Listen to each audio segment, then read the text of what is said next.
हमें पता नहीं चलता कि कब किसके दिमाग में क्या चल रहा है, कब अगले वाला इंसान हमारे बारे में क्या सोच रहा है, हम उसके बारे में क्या सोच रहे हैं, कब उसके दिमाग में इतनी बड़ी प्लानिंग चल सकती है, कब उसके दिमाग में भी सारी बातें बैठ सकती है जो बैठनी नहीं चाहिए। आज की कहानी में भी कुछ ऐसा ही होता है, जहाँ पर एक महिला होती है। महिला जो होती है पेशे से डॉक्टरनी होती है। डॉक्टरनी के साथ साथ उनका नाम जो होता है ज़िले में होता है। ज़िले में हर जगह उनकी पूछ होया करती थी, यानी कि ज़िलों के जो सबसे बेस्ट डॉक्टर होते हैं उनमें उनका नाम आया करता था। लेकिन वे डॉक्टरनी जो होती हैं कुछ ऐसा काम करती है जिस काम के बाद उनके जो ज़िले में नाम होता है वो भी ख़राब हो जाता है। ख़राब हो जाने के बाद उनके साथ भी कुछ ऐसा होता है जिसे जानकर आप हैरान हो जाएंगे और सोचने पर मजबूर हो जाएंगे कि आखिरकार ऐसा हो तो हो कैसे सकता है। आखिरकार क्या होता है इस घटना में, जानने के लिए बने रहिए इस कहानी के साथ। चलिए तो बिना देरी के इस कहानी को शुरू करते हैं। नमस्कार, आदाब, सत श्री अकाल, हर हर महादेव। मेरा नाम रूपा है और आज की घटना केरल प्रदेश का एक शहर लगता है कन्नूर। दरअसल कन्नूर में रहने वाले एक परिवार में एक लड़की का जन्म होता है जिनका नाम ओमाना एडिटन होता है। ओमाना जो होती है बेहद समृद्ध परिवार में इनका जन्म होता है। इनके परिवार वाले जो होते हैं वे बेहद ही पैसे वाले होते हैं। और केरल प्रदेश में पढ़ाई का जो स्तर है वो बहुत ऊंचा है, यानी कि वहाँ पर हर कोई अपने बच्चों को पढ़ाने की सोचता है। तो केरल में जब के कन्नूर में इसका जन्म होता है तो जो ओमाना एडिडन होती है इसके परिवार वाले जो होते हैं वे इससे पूछते हैं कि बेटा तुम क्या बनना चाहती हो, तुम कितनी पढ़ाई करना चाहती हो। तो ओमाना जो होती है वे कहती हैं कि पापा जी मैं एक डॉक्टर नहीं बनना चाहती हूँ, मैं एक ऐसी डॉक्टर नहीं बनना चाहती हूँ जो मेरा हर जगह नाम हो, हर जगह मुझे पूछा जाए। तो इसके जो परिवार वाले होते हैं वो इसे उस हद तक पढ़ाते हैं ना जिस हद तक ओमाना पढ़ना चाहती थी। ओमाना जो होती है अपने सपने को साकार करने के लिए हर जिद पार कर सकती थी, यानी कि हर हद पार कर सकती थी। उसे जिद थी कि वो डॉक्टर नहीं बने। ऐसा ही होता है जब अपनी पढ़ाई पूरी कर लेती है, पढ़ाई पूरी कर लेने के बाद अपना एग्ज़ाम देती है, नीट का एग्ज़ाम देने के बाद तब कहीं जाकर वो डॉक्टर नहीं बन जाती है। डॉक्टर नहीं बन जाने के बाद वो एक आई की डॉक्टर नहीं बनती है, यानी कि आई डॉक्टर, आँखों की डॉक्टर नहीं बनती है। जब आँखों की डॉक्टर नहीं बन जाती है तब उसके परिवार वाले जो होते हैं वे सोचने लगते हैं कि क्यों ना अब हमें अपनी बेटी की शादी कर देनी चाहिए।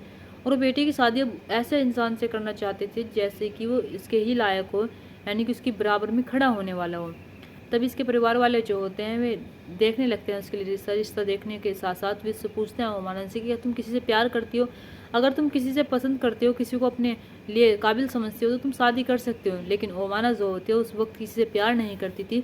उस वक्त ना ही तो किसी को चाहती थी ना ही किसी के साथ रहती थी। ओमाना के लिए एक रिश्ता आता है जो रामकृष्णा को होता है। रामकृष्णा जो होते हैं बच्चों के डॉक्टर होते हैं, यानी कि ओमाना के काबिल होते हैं। तब इसके परिवार वाले जो होते हैं ओमाना की और रामकृष्णा की शादी करवा देते हैं। शादी करवा देने के बाद उन दोनों से कहते हैं कि तुम खुश रहो और सदाबहार रहो और तुम्हारी जो ज़िंदगी है वो अच्छी चले। ये बात होती है 1990 की। उस 1990 की जिस वक्त लोगों के पास बहुत कम पैसा हुआ करता था, लेकिन लोगों के पास बहुत ज़्यादा पैसा होता है। अब ऐसे जब इनकी शादी हो जाती है, शादी हो जाने के बाद ये दोनों जो होते हैं एक घर में रहा करते थे। घर में रहने के साथ साथ ये दोनों जो होते हैं जब डॉक्टर होते हैं तो सोचने लगते हैं कि क्यों ना हमें एक क्लिनिक खोलना चाहिए। तब ये दोनों जो होते हैं मिलकर एक क्लिनिक खोलते हैं। क्लिनिक खोलने के बाद यानी कि छोटा सा हॉस्पिटल खोलते हैं। हॉस्पिटल खोलने के बाद एक तरफ बच्चों का इलाज हुआ करता था तो एक तरफ आँख का इलाज हुआ करता था। एक तरफ ओमाना बैठा करती थी तो एक तरफ रामकृष्णा बैठा करता था। अब ऐसे इनका दिन जो होता है अच्छा गुजरने लगता है, यानी कि इनकी जो हॉस्पिटल होती है वो भी अच्छा चलने लगता है। उस वक्त डॉक्टरों को भगवान माना जाता था, उस वक्त भगवान का दर्जा भी दिया जाता था। आज भी डॉक्टरों को भगवान का दर्जा दिया जाता है। अब जैसे समय बीतता चला जाता है इनका हॉस्पिटल जो होता है वो अच्छे से चलने लगता है। जब अच्छे से चलने लगता है तब ये सोचने लगते हैं कि क्यों ना हमें एक अच्छा सा घर बनाना चाहिए। तो वे अपने पुराने घर को छोड़ देते हैं और एक नया अच्छा सा घर बनाते हैं। एक ऐसा घर बनाते हैं, सोचते हैं कि हमारा जो ओहदा है बहुत ऊंचा है, अगर हम एक अच्छा घर बनाएंगे तो वाकई में हमारा नाम और भी होगा। अब जैसे ये बढ़िया घर बना लेते हैं, अच्छा घर बना लेते हैं। अच्छा घर बनाने के बाद संजोग से इनके 1 साल बाद 2 बच्चे भी हो जाते हैं। जब 2 बच्चे हो जाते हैं तो ये आराम से रहा करते थे, यानी कि अपने बच्चों को घर पर छोड़कर भी जाया करते थे। एक आया को रखकर और अपने हॉस्पिटल भी जाया करते थे। हॉस्पिटल जाने के साथ साथ अब जैसे इनका हॉस्पिटल जो होता है उसे बड़ा कर लेते हैं। बड़ा कर लेने के बाद इनका हॉस्पिटल जो होता है वो टॉप लिस्ट में आने लगता है, यानी कि बहुत अच्छा काम कर रहा है, अच्छे डॉक्टर बैठते हैं। उन भीड़ जो होती है बहुत ज़्यादा होया करती थी। जब जिलों की टॉप लिस्ट में इनका नाम आता है तब ये सोचने लगते हैं कि क्यों ना हमें अपना घर और अच्छे से तरह से डेकोरेट करना चाहिए और अच्छे से बनाना चाहिए, ताकि हमारा जो नाम है, नाम के साथ साथ हमारा घर भी एक अच्छा होना चाहिए। तब ये सोचते हैं कि हम अब नया घर तो नहीं ले सकते, ना ही नया घर बना सकते हैं। तभी वे सोचते हैं कि हम इसे ही रिनोवेट करवाते हैं, यानी कि इसे ही इसमें ही कुछ ना कुछ चेंज करवाते हैं। तभी वे ऐसे ठेकेदारों को ढूंढने लगते हैं जो अच्छे अच्छे ठेकेदार रहते हैं। अच्छे अच्छे ठेकेदारों में से उन्हें एक ठेकेदार मिलता है जिसका नाम पी मुरलीधरन होता है। पी मुरलीधरन जो होता है वो एक बढ़िया ठेकेदार होता है। जब एक बढ़िया ठेकेदार होता है तो रामकृष्ण जो होते हैं उससे बात करते हैं और कहते हैं कि हमें अपने घर को ऐसे ऐसे रेनोवेट करवाना है और ये सारी चीज़ें बदलनी है। ठेकेदार ये पी मुरलीधरन जो होता है वो कहता है कि ठीक है साहब, ये तुम्हारा जो सारा काम है ये मैं करवा दूंगा, और वो वक्त भी बताता है कि कितने दिनों में तुम्हारा काम खत्म हो जाएगा। अब ऐसे दिन बीतते चले जाते हैं। जब दिन बीतते चले जाते हैं, काम वाले आते हैं घर काम करने के लिए, तभी उसका पति जो होता है रामकृष्ण ओमाना का, वो कहता है कि हमारे 2 बच्चे हैं और हम इन्हें घर पर अकेला नहीं छोड़ सकते, हम में से किसी को एक ना एक को यहाँ पर रहना पड़ेगा। ओमाना जो होती है वो कहती है कि मैं यहाँ रुक जाती हूँ, आप हॉस्पिटल चले जाइए। ओमाना जो होते अपने बच्चों के पास रुक जाया करती थी, रामकृष्ण जो होते तो हॉस्पिटल चले जाया करते थे। हॉस्पिटल के साथ साथ वे 1-2 घंटे के लिए कभी कभी अपने बच्चों के पास आ जाया करते थे और ओमाना अपने हॉस्पिटल चली जाया करती थी। ऐसे ही सब कुछ चल रहा था। जब ऐसे ही सब कुछ चल रहा था तभी ओमाना जो होते ज़्यादातर अपने बच्चों के साथ रहा करती थी। जब अपने बच्चों के साथ रहा करती थी तब पी मुरलीधरन जो होते थे काम के सिलसिले में, काम कैसा चल रहा है कैसा नहीं चल रहा है, उनके घर पर आया करते थे। जब घर पर आया करते थे तो ओमाना जो होती थी कभी उनसे चाय के लिए पूछती थी, कभी कॉफ़ी के लिए पूछती थी। चाय कॉफ़ी के साथ साथ वे अपनी व्यक्तिगत बातें जो होते हैं शेयर करने लगते हैं। अपनी पी मुरलीधरन जो होता है अपनी पत्नी के बारे में बताने लगता है और जो इधर ओमाना होती है अपने पति के बारे में बताने लगते हैं। यहाँ पर ये अच्छाई कम बताते हैं, अपनी पति और पत्नी के बारे में कमियाँ ज़्यादा निकालते हैं। जब कमियाँ ज़्यादा निकालते हैं तो इनकी दोस्ती हो जाती है। दोस्ती के साथ साथ ये दोनों जो होते हैं एक दूसरे का सहारा बन जाते हैं। इधर ओमाना जो होती है उसे पता ही नहीं चलता कि कब वो पी मुरलीधरन के प्यार में पड़ जाती है, और दोनों जो होते हैं एक दूसरे के इतने करीब आ जाते हैं कि जब जब इन्हें मौका मिलता है तब तब ये करीब आया करते थे, तब ये शारीरिक संबंध बनाया करते थे, यानी कि एक दूसरे से प्यार करने लगते हैं और एक दूसरे के साथ वक्त गुजारने लगते हैं। अब ऐसे सब कुछ चल रहा था। जब ऐसे सब कुछ चल रहा था तभी एक दिन इसका पति जो होता है उसे शक सा हो जाता है, क्योंकि इसके घर का जो काम होता है वो सारा खत्म हो चुका था। इसके घर का जो काम था वो खत्म होने के बाद भी पी मुरलीधरन जो होता है वो घर पर आया करता था। घर पर आने के बाद वो वहाँ पर रहा करता था, रुका करता था। तब उसके पति को शक होता है। शक होने के बाद वो अपनी आंखों से एक दिन सब कुछ देख लेता है। सब कुछ देखने के बाद अपनी पत्नी से कहता है कि तुम ये क्या कर रही हो। ये जो रामकृष्ण होते हैं पढ़े लिखे होते हैं, पढ़े लिखे बातों में अंदाज में बात करते हैं और कहते हैं कि तुम जो कर रही हो सब कुछ गलत है, तुम्हारे 2 बच्चे हैं, तुम्हें ऐसा नहीं करना चाहिए। लेकिन ओमाना जो होती है वो पी मुरलीधरन के प्यार में कुछ इस कदर पागल थी कि पी मुरलीधरन को चुनती हैं और रामकृष्ण को छोड़ने का फैसला कर लेती हैं। जब रामकृष्ण को छोड़ने का फैसला कर लेती है तो रामकृष्ण को छोड़कर भी अलग जगह पर रहने लगती हैं। अलग जगह पर जब जाकर रहने लगती हैं और जब जब ये सारी बातें, जैसे ये बड़े लोग होते हैं यानी कि ज़िले में इनका नाम होता है, ये एक पति पत्नी होते हैं, डॉक्टर में इनका नाम गिनती की जाती थी, तो ये बातें जो होती हैं फैलने लगती है, आग की तरह फैलने लगती है। जब आग की तरह फैलने लगती है तब लोग जो होते हैं सोचने लगते हैं कि इसने अपने पति छोड़ दिया, अपने पति को धोखा देकर किसी गैर मर्द के पास चली गई। तभी लोग जो होते हैं वे इसकी क्लिनिक पर नहीं आया करते थे। क्लिनिक का जो काम होया करता था, यानी कि जब इनकी सैलरी मतलब कि इनकी जो इनकम आया करती थी लाखों में करोड़ों में, वो बहुत कम हो जाती है। यानी कि ये सारा जो खेल होता है वो ओमाना के साथ होता है। ओमाना की जो लोग थे यानी कि जो आया करते थे उसके पास, वे अब कम हो जाते हैं आने। अब ओमाना जो होते हैं सारी बातें पी मुरलीधरन को बताते हैं। पी मुरलीधरन जो होते हैं वे कहते हैं कि तुम्हें यहाँ पर नहीं कहीं और हॉस्पिटल खोलना चाहिए। तभी ओमाना जो होते हैं वो सोच लेती है कि मैं अब यहाँ पर नहीं रहूँगी। तभी वो अपना पासपोर्ट और वीज़ा अप्लाई करती है। अप्लाई कर लेने के बाद वो मलेशिया चली जाती है। मलेशिया जाने के बाद वहाँ पर अपना क्लिनिक खोलती है। वो क्लिनिक खोलने के बाद जब वहाँ पर वे रहने लगते हैं तो क्लिनिक जो होता है उनका अच्छा चलने लगता है। जब अच्छा चलने लगता है तभी पी मुरलीधरन को कहती है कि तुम मेरे पास आ सकते हो, तुम मेरे पास आकर रह सकते हो। तभी पी मुरलीधरन जो होता है वो कहता है कि मैं आज तक एक शहर से दूसरे शहर तो अकेला गया नहीं हूँ, तो मैं इतनी दूर तक कैसे आ सकता हूँ, तुम आ जाओ मेरे पास, तुम मुझे यहाँ से लेकर चलो। तभी जो ओमाना होती है वो भारत आती है। भारत आने के बाद वो केरल आती है। वो केरल आने के बाद वो उसे वहाँ से लेती है, उसका फर्जी पासपोर्ट तैयार करवाती है। फर्जी पासपोर्ट वीज़ा तैयार करवाने के बाद उसे अपने साथ मलेशिया ले जाती है। जब मलेशिया ले जाती है, इधर जो ये पहले भी इसके पास पैसे भेजा करती थी, यानी कि इसका जो खर्चा है वो ओमाना उठाया करती थी पी मुरलीधरन का। अब ऐसे जब ये मलेशिया आ जाते हैं, मलेशिया आने के बाद जब एक साथ रहने लगते हैं, जब एक साथ रहने लगते हैं तो इन दोनों के बीच खटपट होने लगती है। जब खटपट होने लगती है तो इन दोनों की गाड़ी जो होती है चलती नहीं है। तभी पी मुरलीधरन जो होता है वो भागकर वापस अपने घर आ जाता है। जब वापस अपने घर आ जाता है तो इधर ओमाना जो होती है वो अब भी इसे पैसे भेजती रहती है, यानी कि इसका खर्चा जो होता है वो ओमाना चलाती रहती है। इसे आज भी वो पैसे भेजती रहती है। जब पैसे भेजने के साथ साथ ओमाना को लगता है कि ये मेरे काबिल नहीं है, ये मुझसे बात नहीं करता है और मेरे साथ ये रहना नहीं चाहता है। हम दोनों एक साथ रहे थे लेकिन फिर भी हमारे बीच शायद बनेगी नहीं, हमारा संजोग नहीं है। तभी ओमाना जो होते है उसे पैसा भेजना बंद कर देती है। जब पैसा भेजना बंद कर देती है, इधर पैसे की बात पी मुरलीधरन को पता चलती है कि ओमाना उसे पैसे नहीं भेज रही है। तो पी मुरलीधरन जो होता है वो कहता है कि तुम मुझे पैसे क्यों नहीं भेज रही हो। तो ओमाना जो होती है वो पैसे भेजने से इनकार कर देती है। जब पैसे भेजने से इनकार कर देती है तो पी मुरलीधरन जो होता है वो कहता है कि अगर तुमने मुझे पैसे नहीं भेजे, जितने तुमने मेरे साथ वक्त बिताया, जो जो सब कुछ मेरे साथ तुमने किया है, वो सब कुछ मैं सबको बता दूंगा और देख लेना जब मैं सबको बता दूंगा तो तुम्हारा क्या हाल होगा।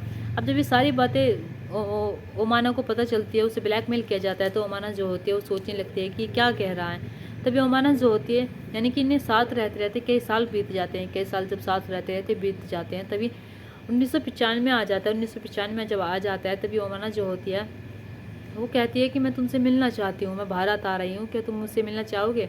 तभी ये कहता है कि ठीक है, मैं तुमसे मिलने के लिए तैयार हूँ। तुम ओमाना जो होती है 7 जुलाई 1996 में अपना एयरपोर्ट का टिकट करवाते हैं। टिकट करवाने के बाद वे जो टिकट होता है उनका तिरुवनंतपुरा का होता है। वहाँ पर जाने के बाद वे उसे फ़ोन करते हैं और कहती है कि मैं आ गई हूँ, तुम मुझसे मिलने के लिए आ जाओ।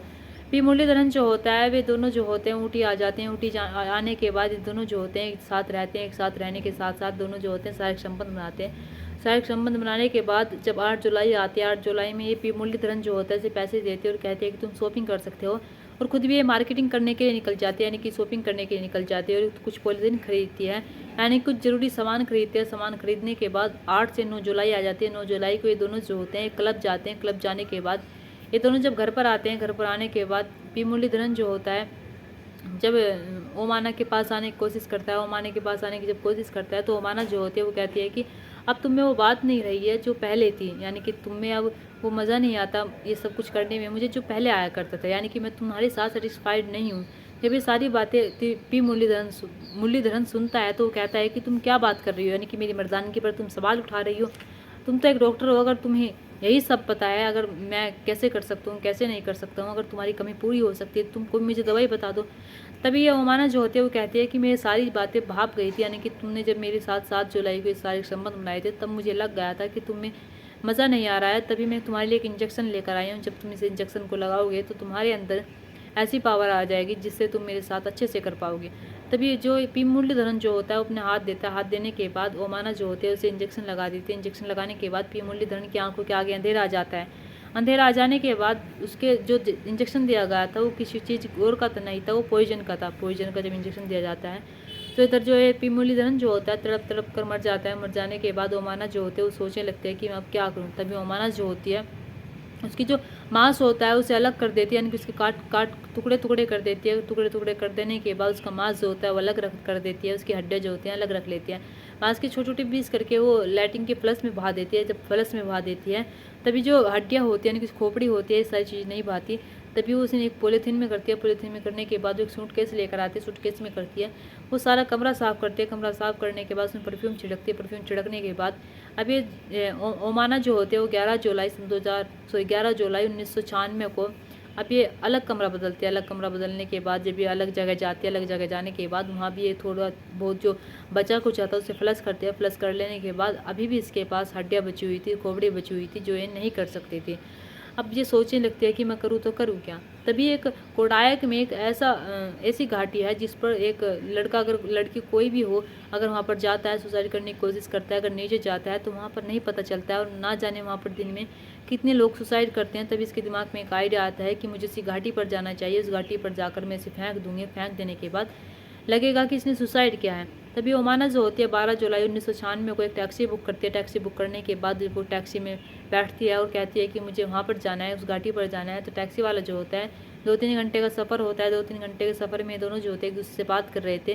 तभी जब बदबू थी, यानी कि कई दिन हो चुके थे पी मुरलीधरन को मरे हुए, तो बदबू जो होते टैक्सी में फैलने लगती है। जब टैक्सी में बदबू फैलने लगती है तभी टैक्सी ड्राइवर जो होता है वो कहता है कि मैम ये बैग में क्या है, मुझे बैग में आप खोल कर दिखाओ। तभी जो ओमाना होती है उसके मुंह पर एक गड्डी फेंक कर मारती है और कहती है कि तुम इसे मत पूछो, तुम सिर्फ गाड़ी चलाओ, यानी कि पैसे की एक गड्डी दे देती है। तो ड्राइवर जो होता है वो कहता है कि ठीक है मैम, आपने मुझे क्या मतलब इससे पैसे दे दिए हैं, आप मुझे ये बताइए इसमें है क्या। ओमाना जो होती है वो सारी सच्चाई बता देती है। वो कहते हैं कि इसमें एक लाश है। जब सारी सच्चाई बताने के बाद वो कहते हैं कि इसमें खोपड़ी है और हड्डियाँ हैं। तो ड्राइवर जो होता है वो कहता है कि ठीक है मैडम, मुझे क्या ज़रूरत पड़ी है किसी को बताने की। ओमाना जो होती है वो सोचती है कि मैंने इसे पैसे दे दिए, पैसे देने के बाद वो किसी को कुछ नहीं बताएगा। ओमाना जो होती है उसकी आंख लग जाती है, यानी कि देखो वो कत्ल करने के बाद भी सो जाती है। सो जाने के बाद जब उसकी आँख खुलती है तो आँख जब खुलती है तो वो एक थाने में होती है, यानी कि पुलिस वालों के पास होती है। जब पुलिस वालों के पास होती है तो ड्राइवर जो होता है वो उसे पुलिस वालों के पास लेकर आ जाता है। वो पहले तो उसका भरोसा जीतता है, भरोसा जीतने के बाद उसे पुलिस वालों के पास लाकर खड़ा कर देता है और कहता है कि इसने मुझे पैसे दिए और एक लाश को लिए घूम रही है सूटकेस में। तभी ओमाना जो होती है उसे हिरासत में ले लिया जाता है। हिरासत में ले जाने के बाद सारी घटना पूछी जाती है, वो सारी घटनाक्रम का खुलासा करते हैं। खुलासा कर लेने के बाद जेल भेज दिया जाता है। जब जेल भेज दिया जाता है तो इसे वहाँ पर रहते रहते 5 साल गुजर जाते हैं जेल में रहते रहते। सन 2001 में ये बेल के लिए अप्लाई करती है। जब बेल के लिए अप्लाई करती है तो कोर्ट भी इस पर तरस खाता है। तरस खाने के बाद ओमाना को बेल मिल जाती है। बेल मिल जाने के बाद ओमाना जो होती है वो शहर छोड़कर, देश छोड़कर भाग जाती है और अपना फर्जी पासपोर्ट लेकर ना जाने वो कौन से देश चली जाती है। जब ये एक पुलिस वालों के मुंह पर तमाचा मारना जैसा था। पुलिस वालों को जब ये सारी बातें पता चलती है तो पुलिस वाले पता नहीं लगा पाते कि आखिरकार ओमाना कौन से देश गई है। ओमाना जो होती है देश दर देश बदलती रहती थी। जब पुलिस वालों को पता लगता था, पुलिस वाले जाते थे, तब वो कहीं और मिलती थी। अब ऐसे ही समय गुजरता चला जाता है। जब समय गुजरता चला जाता है तो बताया जाता है सन 2009 में ये मलेशिया में होती हैं। जब मलेशिया की पुलिस से कॉन्टैक्ट किया जाता है तो मलेशिया में भी ये मिलती नहीं है। अब ऐसे ही सन 2009 में अपनी बेटे से बात करने की कोशिश करते हैं, यानी कि जो पहले पति रामकृष्ण से इनका बेटा होता है, जो पति के साथ रहा करता था, उससे कॉन्टैक्ट करने की कोशिश करते हैं, उससे बातें करते हैं, लेकिन पुलिस वाले जो होते हैं फिर भी इसका पता नहीं लगा पाते।